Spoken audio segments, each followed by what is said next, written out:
Beni, nós ouvimos muitas vezes em Angola a juventude não tem, está perdida, a juventude isto, a juventude aquilo, e a verdade é que também não é tão mentira assim, porque Certo, não há hábitos de leitura, os jovens não têm a cultura de ler livros, jovens e adultos, mas certo. como tu és muito jovem, vamos falar dos jovens. É essa a tua opinião? Como é que tu te relacionas com os teus amigos? Porque acredito que nem todos os teus amigos sejam escritores, não é?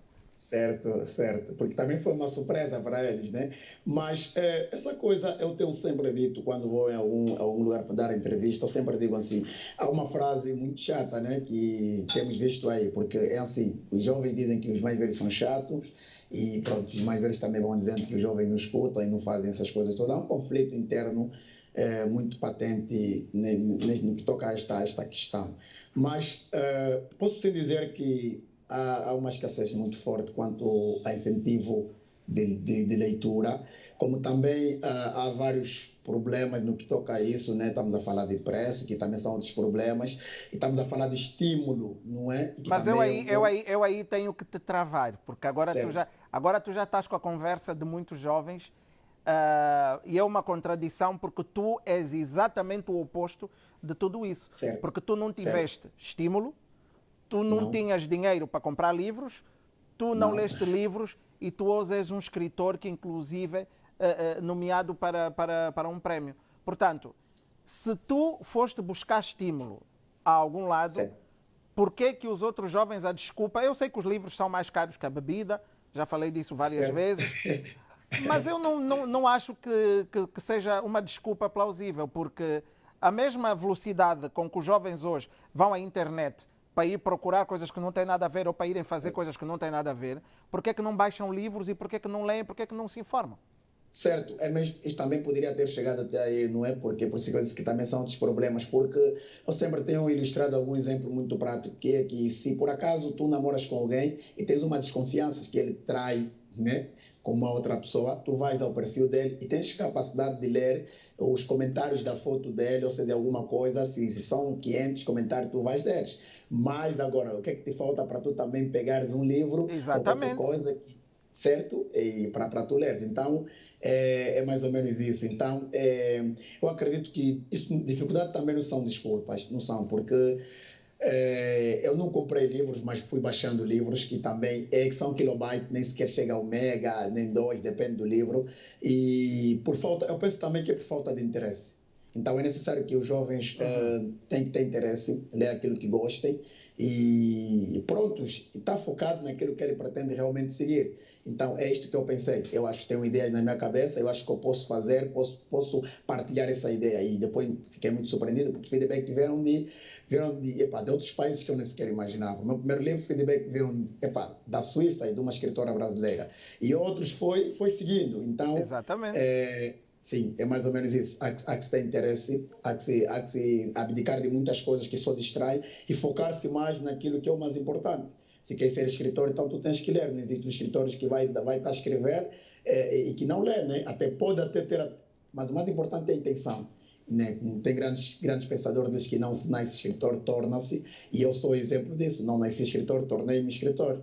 Então era mesmo, E ainda bem que dizes isso, porque parece que estavas a ler o que está na minha cabeça, porque a minha pergunta agora ia ser nesse sentido. O que é que para ti define um escritor? O que é ser escritor? Porque escrever uns textos não faz de ninguém escritor. não, não faz, não faz. Eu acredito que um escritor é aquele que normalmente tem um corpo e tem a mente em vários lugares. Eu classifico isso um escritor, porque um escritor tem que estar atento de quase tudo, né? Um escritor é aquele que tem alguma coisa para dizer, porque não adianta tu escrever um livro tão volumoso e não tem nada para dizer, né? Grandes pensadores também, eles dizem que aquele que dá muito rodeio na narrativa é porque não tem nada para dizer. Há que ser alforista, né? Aquele tipo de pessoa que consegue escrever numa extensão muito reduzida as coisas muito profundas, como está na Massos. É um livro de uma página muito reduzida, mas com uma extensão de reflexão muito ampla. Então é necessário que, para ser escritor, é necessário que tenha alguma coisa para se dizer. O escritor também não é um investigador, não é alguém que É, tem de estar atento aos fenómenos, alguém que tem de tentar, de alguma forma, entrar na cabeça das pessoas para poder contar histórias, se não forem histórias que tenha vivido. O escritor também é isso? Também é isso, sim. Porque o escritor tem que, para abordar uma temática, é necessário que ele, pelo menos, faça uma investigação, não é muito profunda quanto àquilo, porque eu sempre digo, na Massoche, eu não passei por aquilo, e nunca vi pessoa por perto passar por aquilo, mas a minha maior intenção era chegar próximo da realidade. Então era necessário que eu fizesse algumas investigações, conversar inclusive com pessoas. Hoje recebo mais áudios, já recebi muitos áudios de choro de pessoas que estão na Inglaterra, em outros países, Brasil, e agora também aqui em Angola já estou a receber mesmo feedback. Então vejo que não fiquei muito distante daquilo que eu pretendia transmitir. Okay. Então contudo, quero dizer que é necessário sim que o escritor seja um grande investigador.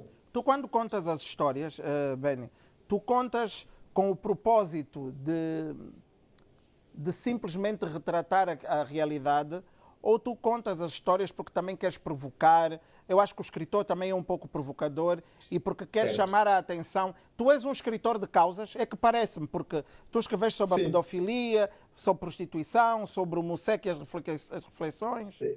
Certo. Eu me considero um escritor de causa mesmo, porque mesmo na Massoche, para quem presta bem atenção, tem muitas mensagens aí. Não é só pedofilia, não é só. Tem uma parte do livro da Massoche na qual a Massoche, quando consegue fugir do seu suposto padrasto, ele vai encontrar um jovem, o Mbembwa, não é? Que vem da expressão Mbembwa, que é paz em Limombundo, e também encontra o velho. O Mbembwa é um jovem lavador de carro. Então, quantos lavadores de carro jovens nós temos na nossa Angola? Quantos velhos nós temos aí pedir esmola, não é, no nosso centro da cidade? Então, é questão de prestar bem atenção naquilo que o escritor transmite. Então, não é só pedofilia que eu desperto aí na Massoche, é praticamente um problema social em que nós atravessamos. Então, eu tenho muito essa, não é muito bem provocar, é uma questão de querer meter algumas situações que nos rodeiam e talvez em uma única narrativa. É questão que o leitor preste bem atenção, porque não meti a coisa por meter, né? Não coloquei os acontecimentos por colocar. Então, é uma questão de técnica, é uma questão de jeito aí para aqueles escritores para aqueles leitores mais assíduos, mais atentos, consigam perceber. Benny, tu és um jovem que obviamente olha para Angola com alguma esperança, ou com toda a esperança possível. Como é que qual é a tua visão do nosso país como jovem?